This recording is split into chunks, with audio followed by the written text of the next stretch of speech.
신명기 제 19장. 내 하나님 여호와께서 이 여러 민족을 멸절하시고 내 하나님 여호와께서 그 땅을 내게 주심으로 내가 그것을 받고 그들의 성읍과 가옥에 거주할 때에 내 하나님 여호와께서 내게 기업으로 주신 땅 가운데에서 새 성읍을 너를 위하여 구별하고 내 하나님 여호와께서 내게 기업으로 주시는 땅 전체를 새 구역으로 나누어 길을 닫고 모든 살인자를 그 성읍으로 도피하게 하라. 살인자가 그리로 도피하여 살만한 경우는 이러하니 곧 누구든지 본래 원한이 없이 부지중에 그의 이웃을 죽인 일, 가령 사람이 그 이웃과 함께 벌목하러 삼림에 들어가서 손에 도끼를 들고 벌목하려고 찍을 때에 도끼가 자루에서 빠져 그의 이웃을 맞춰 그를 죽게 함과 같은 것이라. 이런 사람은 그 성읍 중 하나로 도피하여 생명을 보존할 것이니라. 그 사람이 그에게 본래 원한이 없으니 죽이기에 합당하지 아니하나 두렵건대 그 피를 보복하는 자의 마음이 복수심에 불타서 살인자를 뒤쫓는데 그 가는 길이 멀면 그를 따라잡아 죽일까 하노라. 그러므로 내가 네게 명령하기를 새 성읍을 너를 위하여 구별하라 하노라. 네 하나님 여호와께서 네 조상들에게 맹세하신 대로 네 지경을 넓혀 네 조상들에게 주리라고 말씀하신 땅을 다 내게 주실 때 또 너희가 오늘 내가 너희에게 명하는 이 모든 명령을 지켜 행하여 네 하나님 여호와를 사랑하고 항상 그의 길로 행할 때에는 이 셋 외에 새 성읍을 더하여 네 하나님 여호와께서 네게 기업으로 주시는 땅에서 무죄한 피를 흘리지 말라. 이같이 하면 그의 피가 네게로 돌아가지 아니하리라. 그러나 만일 어떤 사람이 그의 이웃을 미워하여 엎드려 그를 기다리다가 일어나 상처를 입혀 죽게 하고 이 한 성읍으로 도피하면 그 본 성읍 장로들이 사람을 보내어 그를 거기서 잡아다가 보복자의 손에 넘겨 죽이게 할 것이라. 내 눈이 그를 궁일히 여기지 말고 무죄한 피를 흘린 죄를 이스라엘에서 제하라. 그리하면 네게 복이 있으리라. 네 하나님 여호와께서 네게 주어 차지하게 하시는 땅, 곧 네 소유가 된 기업의 땅에서 조상이 정한 네 이웃의 경계표를 옮기지 말지니라. 사람의 모든 악에 관하여 또한 모든 죄에 관하여는 한 증인으로만 정할 것이 아니요 두 증인의 입으로나 또는 세 증인의 입으로 그 사건을 확정할 것이며, 만일 위증하는 자가 있어 어떤 사람이 악을 행하였다고 말하면 그 논쟁하는 쌍방이 같이 하나님 앞에 나아가 그 당시에 제사장과 재판장 앞에 설 것이요 재판장은 자세히 조사하여 그 증인이 거짓 증거하여 그 형제를 거짓으로 모함한 것이 판명되면 그가 그의 형제에게 행하려고 꾀한 그대로 그에게 행하여 너희 중에서 악을 제하라. 그리하면 그 남은 자들이 듣고 두려워하여 다시는 그런 악을 너희 중에서 행하지 아니하리라. 내 눈이 긍휼히 여기지 말라. 생명에는 생명으로, 눈에는 눈으로, 이에는 이로, 손에는 손으로, 발에는 발로이니라. 할렐루야. 사랑하는 열린문교회 성도 여러분, 오늘도 주님 주시는 은혜와 평강 가운데 단잠 주무셨습니까? 아침을 깨우는 말씀, 화요일 아침에 주님께서 저와 여러분에게 주시는 말씀은 신명기 19장 1절로 21절까지의 말씀입니다. 오늘도 주시는 살아계신 하나님의 말씀을 통하여 저와 여러분의 삶 가운데 선명한 성경적 기준이 세워지길 원하며, 또 말씀을 통해 가르쳐 주시는 그 지혜로 말미암아 오늘도 하나님의 뜻에 합당한 삶을 살아내시는 저와 여러분이 되었으면 좋겠습니다.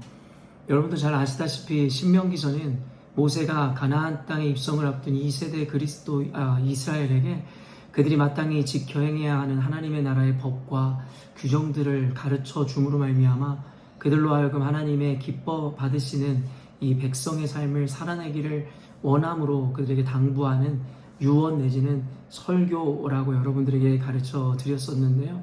그렇기 때문에 오늘의 말씀에도 말 그대로 하나님 나라에 있어야 하는 그 법과 규정에 대해서 하나님께서 자세하게 말씀하고 계십니다.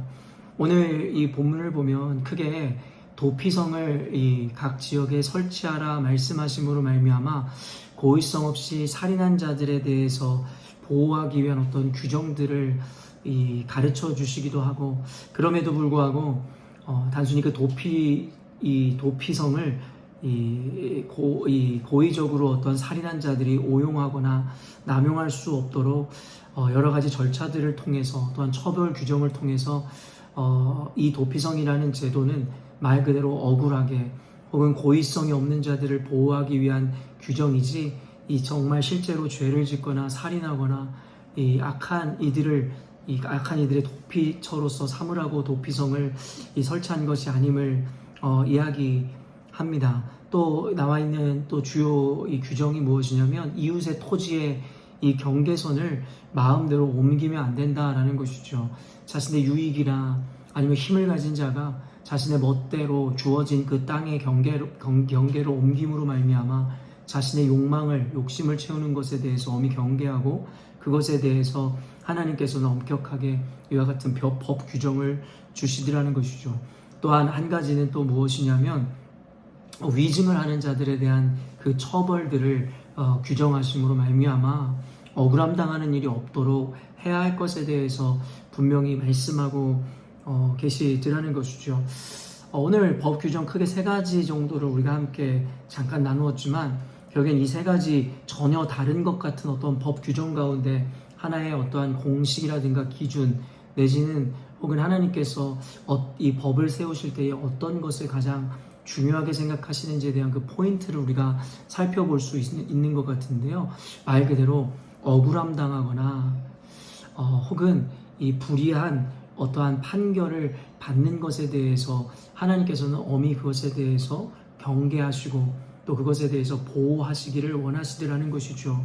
말 그대로 도피성을 세우심은 고의성 없이 살인한 자들이 어떻게 보면 자신의 잘못보다 너무나도 과한 어떠한 처벌을 받거나 사람들로 하여금 살인당하는 것에 대해서 방지해주기 위해서 이와 같은 도피성을 만들어 주신 것이고, 또 아까도 이야기한 바 같이 힘이 없거나 여러 가지 이유로 인해서 포악자에 의해서 자신이 가진 땅에 어떠한 그 경계를 옮겨짐으로 말미암아 손해를 당하지 않도록 규정하셨으며, 또한 어떤 잘못이나 어떤 범죄를 하였을지라도 그것에 대해서 두세 사람 이상의 어떤 증인을 세움으로 인해서 억울하거나 잘못된 어떠한 판결을 받는 사례들이 있지 않아야 된다라는 그와 같은 개념들, 말 그대로 공정과 상식과 그 다음에 어떻게 보면은 이 공의로운 판결을 해야 되는 것이 하나님 나라의 법의 핵심적인 어떠한 개념이고 내용이라는 것을 오늘 본문은 우리들에게 밝혀주고 있더라는 것이죠. 시간 관계상 이 세 가지 이 어떤 법과 제도 그리고 규정에 따른 어떤 하나님의 은혜들을 모두 묵상하고 나눌 수는 없겠지만, 오늘 제가 그 중에서 특별히 제가 좀 제 눈길을 끌었던 이 말씀 구절들과 개념들은 무엇이냐면 15절부터 이어지는 이 말씀인데요. 제가 가지고 있는 이 매일 성경은 또 새 번역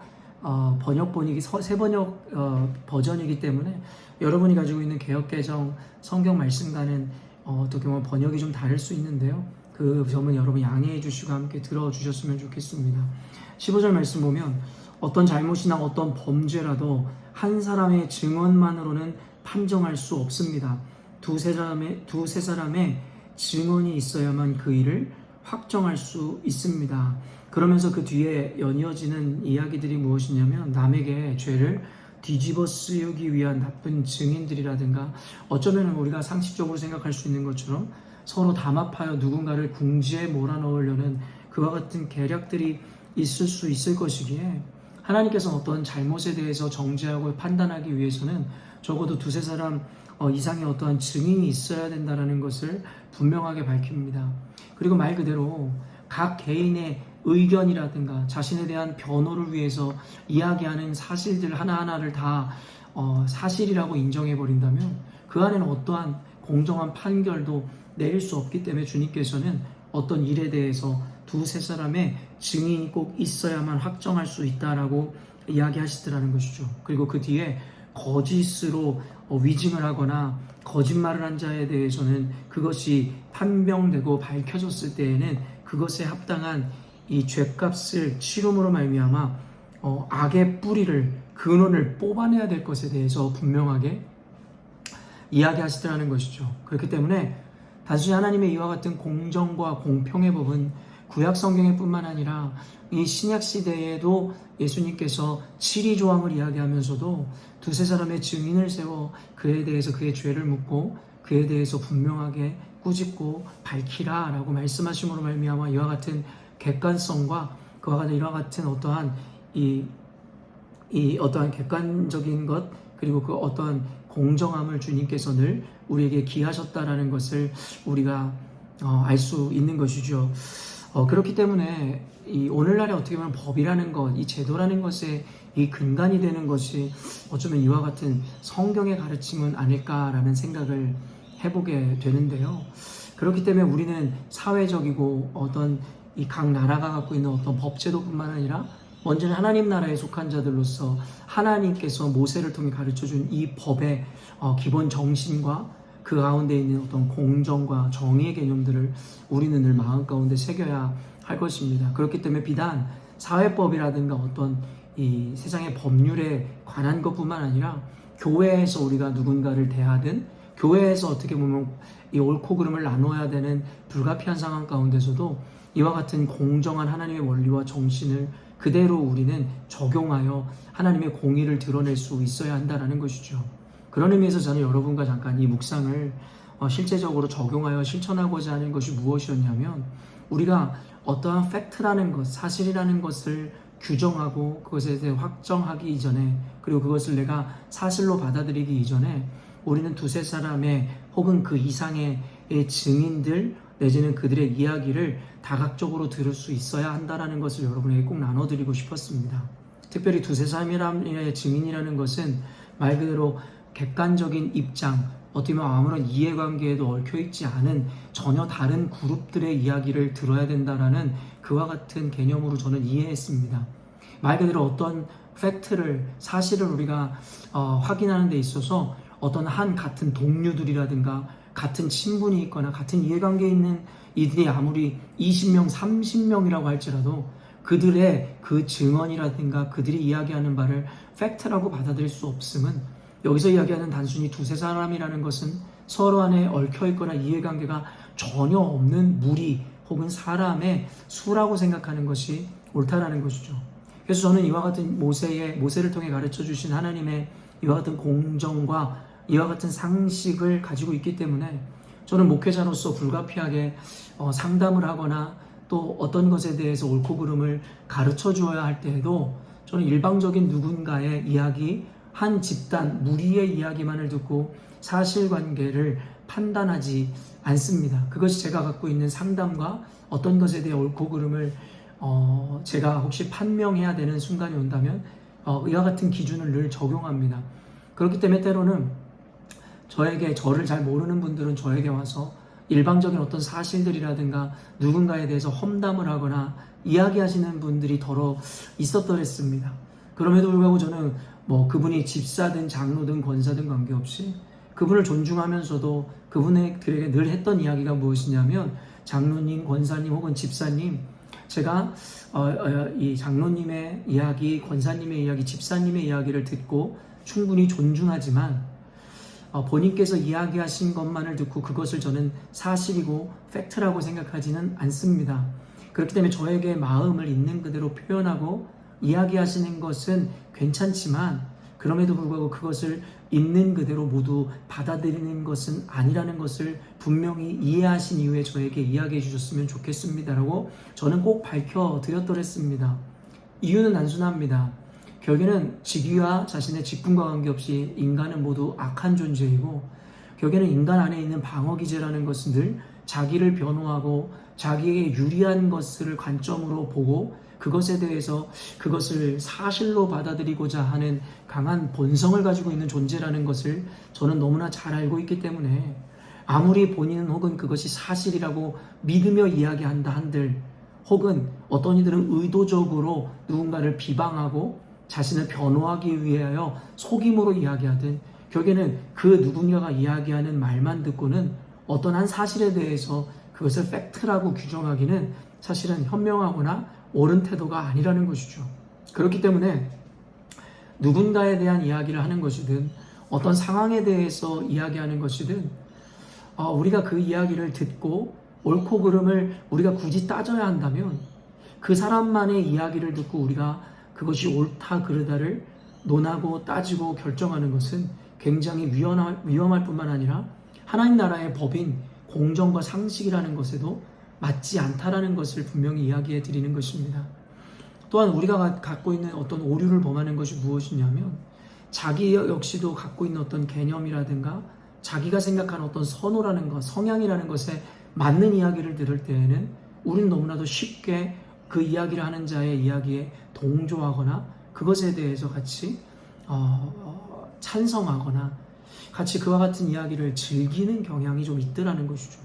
아무리 내 성향과 기질과 내 바램과 내가 원함이 있더라도 우리는 말 그대로 하나님의 공정과 상식을 우리가 이루기 위해서는 단순히 내 마음과 기질과 성향에 따라 누군가의 이야기를 듣고 옳고 그름을 나누거나 사실 유무를 판단해서는 안 된다는 것입니다.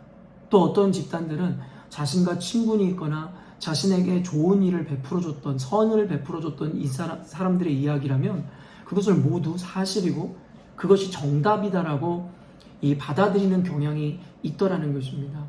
그렇기 때문에 우리가 진정한 하나님의 법을 따라 살아가는 그리스도인이라면 아무리 나와의 친분관계가 있고 나에게 선을 베풀어준 사람의 이야기를 할지라도 그것에 대해서 하나님의 법과 이와 같은 중심을 가지고 그가 이야기하는 것만을 사실로 받아들여서는 안 된다라는 것이죠. 그렇기 때문에 사랑하는 열린문교회 성도 여러분, 오늘 말씀을 통해서 우리가 오늘날에 세상에는 너무나도 흉흉한 소문들과 이야기들, 자신들의 입장이라든가 자신들의 관점에서 보고 해석한 내용들 혹은 교회에 대해서 누군가에 대해서도 자기의 마음에 맞지 않고 자기가 어떤 불이익을 당했기 때문에 모든 것을 부정하고 나쁘게 이야기하여 자신들의 동료를 모으려고 하는 이들이 너무나 많다라는 것이고, 또한 성경에서도 이야기하듯이 말세의 때에는 이와 같은 거짓말을 하거나 과장하는 자들, 왜곡하는 자들이 마구잡이로 일어나 교회를 허물고 무너뜨리려고 한다라는 너무나도 자명한 어떤 예언과 같은 일들이 너무나도 많이 기록되어 있음은 우리 주변에도 오늘날에도 이와 같은 일들은 너무나 많이 자행된다라는 것이고, 그와 같은 일을 행하는 이들은 괴물이거나 나쁜 자들만 그와 같은 일을 행하는 것이 아니라 나와의 친분이 있는 자들, 내가 볼 때는 선하다고 생각했던 사람들, 누군가는 교회를 열심히 다니는 사람들 역시도 이와 같은 이 함정에 또한 그와 같은 마귀의 도구로서 쓰임받을 수 있다는 것입니다. 그렇기 때문에 제가 언젠가도 여러분에게 각자 도생하고 각자 살 길을 찾아야 된다는 것이 말 그대로 이와 같은 하나님의 말씀의 기준과 법 그리고 지혜를 가짐으로 말미암아 누군지 모르는 불특정 다수의 혹은 나와의 친분이 있든 내가 볼 땐 정말 신앙이 성숙한 믿음인이라고 생각했던 어떤 이들이든 관계없이 우리에게는 이와 같은 오류와 자신만의 한계 가운데서 자기의 주장을, 거짓말을, 왜곡을, 과장을 우리들에게 이야기하는 자들이 우리 주변에 있을 수 있다. 그것을 우리는 늘 인지할 수 있어야 된다라는 것입니다. 그렇기 때문에 그와 같이 이야기하는 자들의 말을 무조건 무시하거나 그것은 다 틀렸다라고 이야기하기보다는 어떤 이야기라든가 어떤 인물에 대해서든 우리는 전혀 다른 그룹에서의 다각적인 그들의 의견과 이야기, 그리고 한 사건이라도 여러 모양으로 보았던 사람들의 각자의 이야기를 객관적으로 들어 어떤 것이 옳은 것이고 그른 것이고 어떤 것이 사실인지에 대해서 우리는 밝히고 생각하고 판단할 수 있는 기준과 지혜가 있어야 한다는 것입니다. 사랑하는 열린문교회 성도 여러분, 이것은 단순히 비단 어떤 법에 대한 것, 법률에 대한 것뿐만 아니라 우리가 살아가는 일상에서의 어떤 인간관계라든가 신앙생활에서 있어서도 굉장히 중요한 적용이어야 할 것입니다. 혹시 여러분들이 이와 같이 오늘 이야기한 것에 대한 함정 내지는 스스로의 어떤 한계에 빠져있는 분들이 계시다면 여러분 오늘 이 말씀을 통해서 스스로를 그리고 스스로의 태도와 스스로가 옳고 그름을 사실의 유무를 판단하고 결정하는 자신의 기준에 대해서 한번 곰곰이 따져 물으시고 생각해 보셨으면 좋겠습니다. 오늘 아마 말씀 앞에서 부끄러움을 느끼거나 반성과 회개를 또 주님께 요청받는 이들이 있을지 모르겠습니다.